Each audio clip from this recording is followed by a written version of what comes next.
La entrevista a la carta, en diálogo directo con los protagonistas de los hechos.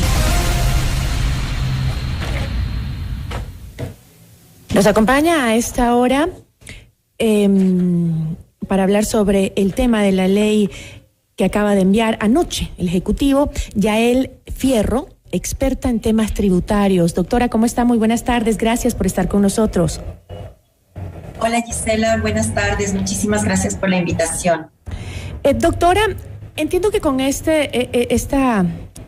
ley se espera que, si se da su aprobación, pues se recaude 1.900 millones de dólares en los primeros 2 años de su vigencia, y según informó el Ejecutivo, el 96.6% de la población económicamente activa no se verá afectada por esta ley.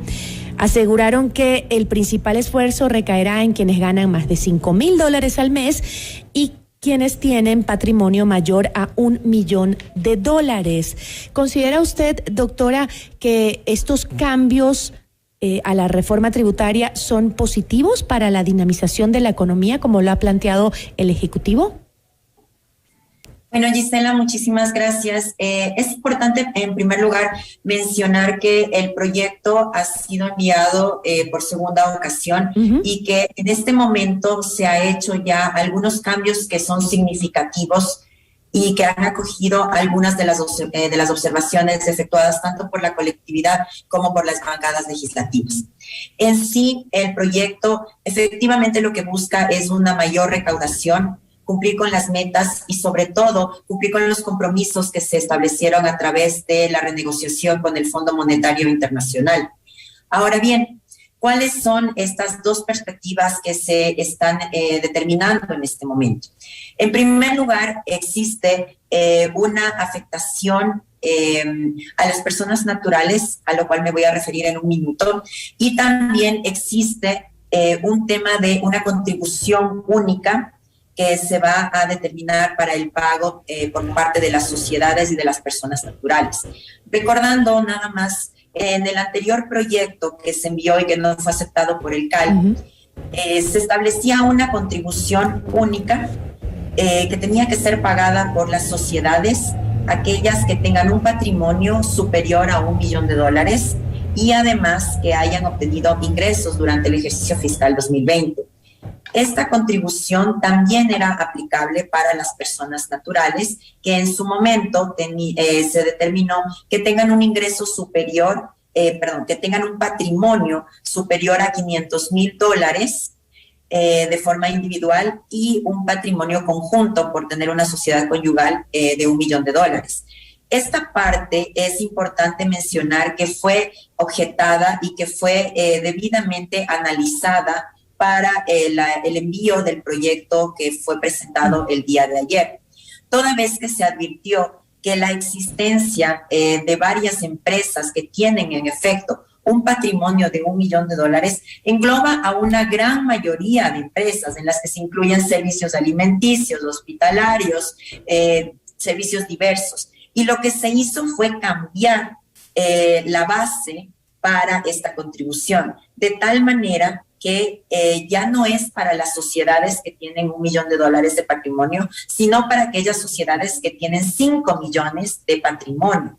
En este caso, lo que se advierte es que efectivamente al modificar la base se está logrando una mayor recaudación que obviamente va a ayudar a dinamizar la economía. ¿En qué sentido? En que aquellas empresas que obviamente no son muchas, pero que tienen esta condición de un patrimonio de $5 millones, van a hacer la contribución que determina la norma. Y no solamente por una ocasión, sino por 2 ocasiones, y engloba a empresas que son empresas mineras, empresas financieras, que efectivamente tienen el músculo financiero y económico para poder cumplir con este compromiso. Es decir, el proyecto estaría entonces, doctora, liberando a más empresas de las contribuciones especiales. Correcto, y ese es precisamente el beneficio que se advierte en este momento, porque ya no van todas las empresas que tienen un patrimonio de $1 millón, que son bastantísimas actualmente en el mercado, pero únicamente aquellas empresas que tienen $5 millones. Ese es el principal cambio que fue acogido por el presidente en el proyecto de ayer. Ahora bien, respecto de las personas naturales, anteriormente se establecía que las personas naturales iban a hacer 2 contribuciones y siempre y cuando tengan un patrimonio de 500,000. Hubo una modificación en el proyecto enviado el día de ayer, toda vez que se estableció una base más alta, de tal manera que solamente son sujetos pasivos de esta contribución las personas naturales que tengan un patrimonio individual de $1 millón y un patrimonio conjunto de 2 millones, y solamente van a efectuar la contribución por una sola ocasión. Entonces, mi punto de vista es que al haber efectuado estos cambios, se ha considerado, se ha dado oídos a las observaciones efectuadas en su momento al primer proyecto y engloba únicamente a las personas naturales y a las personas jurídicas que cumplen con esta base, que no son tan representativas como en el caso anterior y que obviamente tienen la facilidad económica para poder realizar la contribución. Ahora, doctora, considerando los cambios que usted ha planteado que se han hecho ahora en esta nueva reforma enviada y considerando que esta propuesta, según dijeron, se trabajó con bloques legislativos de izquierda como Pachacutic y como la Izquierda Democrática, podríamos decir que esta liberación de las compensaciones tanto a las empresas como a las personas naturales, quiere decir que este cambio ahora que subieron el techo, es decir, son personas que ganan más y empresas que ganan más las que tienen que contribuir, se está hablando de que los cambios se hicieron en base a lo que se estaba esperando, es decir, ¿eso era lo que buscaban algunos sectores? Correcto, Gisela. Precisamente el pedido de las bancadas de Pachacutic y de la Izquierda Democrática era que se haga una depuración de las empresas y de las personas naturales que realmente sí podían acceder al pago de esta contribución. Recordará que hemos ya pasado por 2 contribuciones especiales, la primera en el terremoto del 2016 y la última que fue por el tema de la pandemia, precisamente en la última que se determinó por pandemia, pues se consideró a aquellas empresas con $1 millón de patrimonio. Entonces el pedido de estas bancadas legislativas era que no se vuelva a considerar a estos contribuyentes que ya hicieron su aporte, y es por eso que entiendo que las peticiones fueron debidamente recogidas en este nuevo proyecto, ya que el patrimonio, la base, ha subido a 5 millones. ¿Y cómo puede el Estado separar eficientemente entre justamente las personas y las empresas afectadas por la pandemia y las que no lo fueron?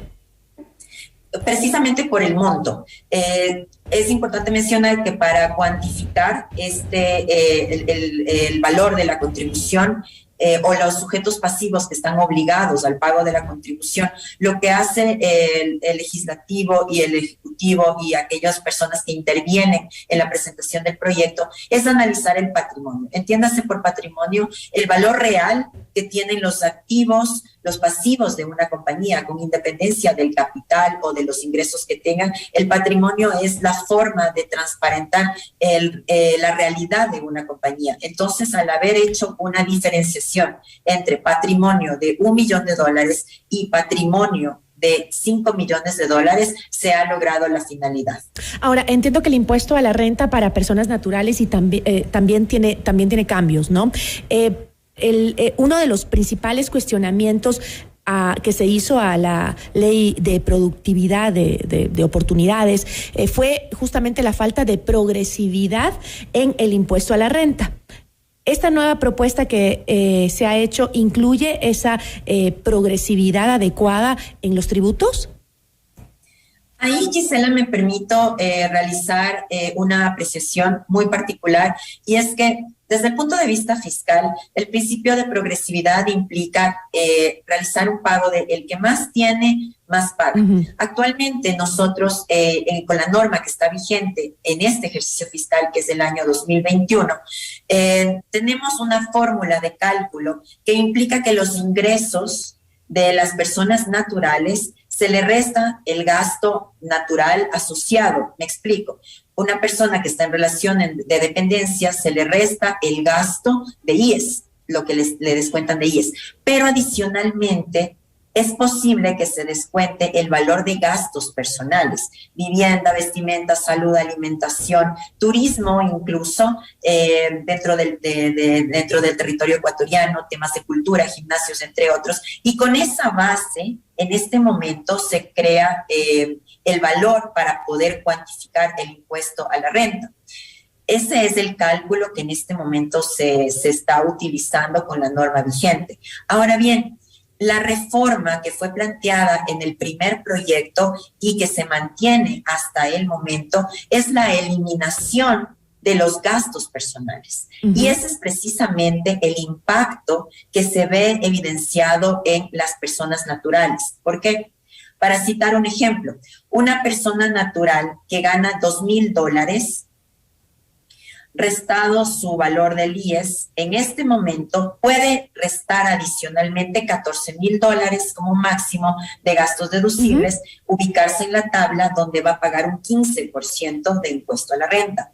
Es decir, que esa persona que en este momento gana $2,000 le habrán una retención mensual por impuesto a la renta de $13, debiendo pagar de forma anual el valor de $150 al año. Sin embargo, con el proyecto de ley que fue presentado el día de ayer, esta misma persona que tiene $2,000 de ingreso va a sufrir un cambio, una variación en el impuesto a la renta, toda vez que ya no se puede descontar estos $14,000. Significa que la persona que gana $2,000 ahora va a tener una retención de $28, que es más del doble, de forma mensual. Y al final del ejercicio fiscal va a terminar pagando $330 al año, manteniéndose de igual manera en la tabla en el porcentaje del 15%. Ahora bien, la crítica que se realizó y que de cierta manera yo comparto con la colectividad y con ciertas bancadas legislativas es en el sentido que se toma el valor de $2,000 como el valor a proteger, como el valor que no se va a modificar, toda vez que se advierte desde el punto de vista de la norma que $2,000 en adelante ya es una manifestación de riqueza, lo cual aplicado a la realidad económica del país, pues no guarda concatenación. Ahora bien, en el proyecto inicial, que no fue aceptado por la Asamblea, se establecía una tabla progresiva que cumple con el principio de progresividad. No obstante, esta tabla progresiva establecía un gravamen sumamente representativo para valores superiores a los $2,000. Por ejemplo, una persona que gana $2,600, en lugar de estar en la tabla en un 15%, inmediatamente sube al 20%, es decir, 5 puntos de impuesto a la renta, lo cual genera un impacto sumamente fuerte. Una persona que gana $3,000 en este momento va a subir a un rango incluso más fuerte, de 3,500, va a subir a un rango sumamente fuerte, al 25% de impuesto a la renta. Entonces, ahí es donde parece que no se está cumpliendo al 100% el principio de progresividad de la norma en su conjunto. ¿Por qué? Porque si bien es cierto, hay una tabla que me establece rangos progresivos, no se está privilegiando o asociando el ingreso real con un porcentaje. En este momento, solo para aclarar la idea, una persona que gana $2,000, $2,500 hasta $3,500 paga el 15%, pero con la reforma paga esta persona de $3,500 que ahorita paga el 15%, el 25%. Va a pagar 25%. Correcto. La renta. Entonces, qué locura. El efecto, como podemos ver, es bastante significativo. Y seguirá afectando a las clases medias. Correcto, clase media. correcto. Entonces, estaba analizando algunas opiniones que estaba mandando la bancada de Pachacuti, de la izquierda democrática, y lo que establecía es una observación en el sentido que está bien que se genere una tabla progresiva, pero que tal vez la forma en la que se debe proteger el ingreso es tal vez manteniendo también en el rango del 15% ingresos de 3.000 y hasta 3.500. ¿Por qué? Porque esos ingresos todavía siguen correspondiendo a la clase media. Y de esa manera se podría obviar el impacto fiscal que tendría una connotación para la clase media. Solo con un sueldo de $2.000 ya se te va la mitad en canasta básica familiar. Sí, es una locura. Correcto. El impacto sí es fuerte. Doctora, yo le agradezco muchísimo, me quedaría conversando más con usted sobre este tema que le interesa a todos los ecuatorianos, pero se nos acaba el tiempo. Vamos a tener que concluir la entrevista porque se nos pasó el tiempo rapidísimo. Doctora, yo le agradezco muchísimo por la explicación interesante y seguramente en ese punto, en el impuesto a la renta, pues va a tener objeciones en la Asamblea el proyecto enviado anoche por el Ejecutivo. Le agradezco muchísimo, doctora. Perfecto, muchísimas gracias, Gisela. Buenas tardes a todos. Agradecemos a Yael Fierro, experta en temas tributarios. Esto es Notimundo La Carta, siempre bien informados.